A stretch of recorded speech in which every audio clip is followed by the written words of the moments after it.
জিয়া রহমানের হত্যাকাণ্ডের পর প্রথম প্রতিবাদ জানিয়েছিলেন জননেত্রী শেখ হাসিনা। আমার প্রশ্ন বিএনপির কাছে, আমার প্রশ্ন বেগম খালেদা জিয়ার কাছেও, যে জিয়া রহমানের হত্যা মামলাটা কেন ওনারা যখন 10 বছর ক্ষমতায় ছিলেন করলেন না? নিশ্চয়ই ডাল মে কুছ কালা है। দেশের অন্য কোনো পরিবার দেশ স্বাধীন হওয়ার পরে এভাবে লাভবান হয়। আমরা নাকি বিএনপি ভাঙতে চাই, আমরা চাই বিএনপি শক্তিশালী হোক। কয়েকদিন আগে নাকি মঈন খানের মঞ্চ ভেঙে পড়েছে, খুব সহসা বিএনপিটাও ভেঙে পড়বে।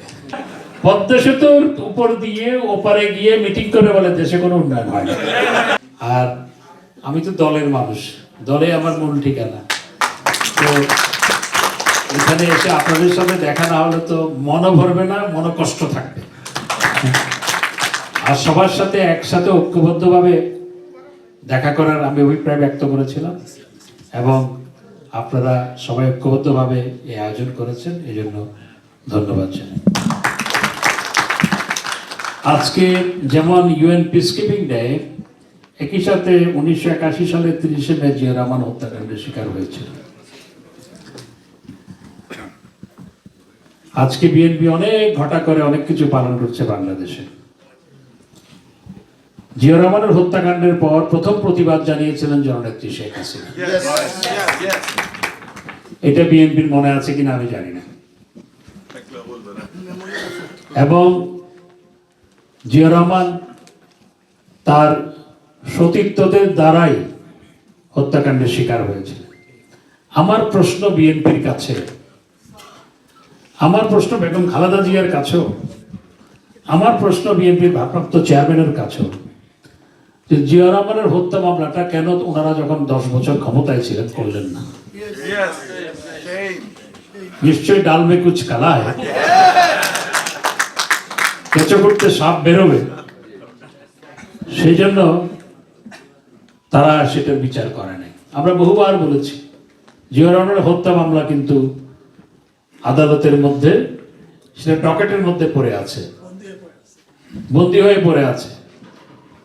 এই মামলা তারা কোনোদিন নিষ্পত্তি করে নাই। অনেকে প্রশ্ন রেখেছেন, তাহলে কি জিয়া রহমান হত্যাকাণ্ডের সাথে পরিবারেরও কেউ যুক্ত ছিল কিনা, সেই প্রশ্ন অনেকে রেখেছেন। কারণ জিয়া রহমানের হত্যাকাণ্ডের পর জিয়া পরিবার যেভাবে লাভবান হয়েছে, দেশের অন্য কোনো পরিবার দেশ স্বাধীন হওয়ার পরে এভাবে লাভবান হয়। বেগম খালেদা জিয়াকে ক্যান্টনমেন্টের 7.5 একরের জায়গা দিয়ে দেওয়া হলো। তারপর আবার গুলশানে 32 কাঠার প্লট দেওয়া হলো। তারপর আবার ব্যাংকে ফিক্সড ডিপোজিট দেওয়া হলো, যাতে সেটা থেকে উপার্জন নিয়ে পরিবার চলতে পারে।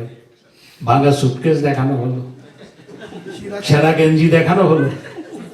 এখন দেখি পরে সেখান থেকে বড় বড় জাহাজ বের হয়, সেখান থেকে বড় বড় ইন্ডাস্ট্রি বের হয়, আলাদিনের আশ্চর্য প্রদীপের মতো।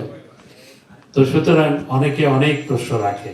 আমার প্রশ্ন বিএনপির কাছে, আজকে 30শে মে জিয়া রহমান যেদিন হত্যাকাণ্ডের শিকার হয়েছে, আজকে তাদের কাছে প্রশ্ন, আপনারা কেন জিয়া হত্যার বিচারটা করলেন না? বেগম খালেদা জিয়া তো জিয়া রহমানের হত্যাকাণ্ডের পর 10 বছর ক্ষমতায় ছিলেন। আমরা বলি 2 বার প্রধানমন্ত্রী ছিলেন, ওনারা বলেন 3 বার ছিল।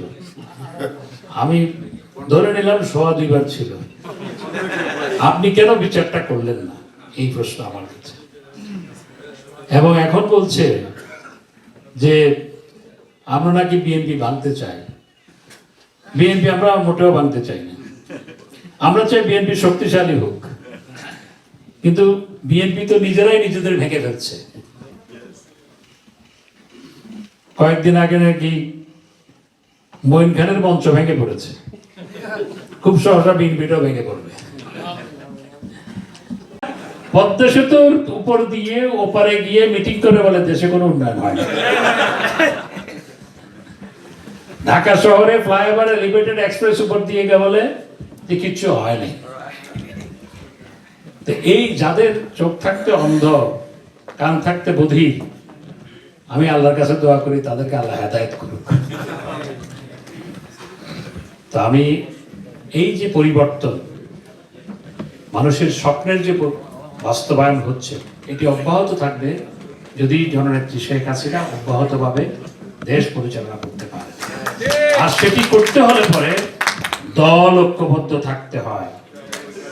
আমার মনে আছে, আমি শুধু উদাহরণ হিসেবে বলছি, যে জননেত্রী শেখ হাসিনা যেদিন গ্রেপ্তার হলেন, সেদিন আমি আত্মগোপনে ছিলাম।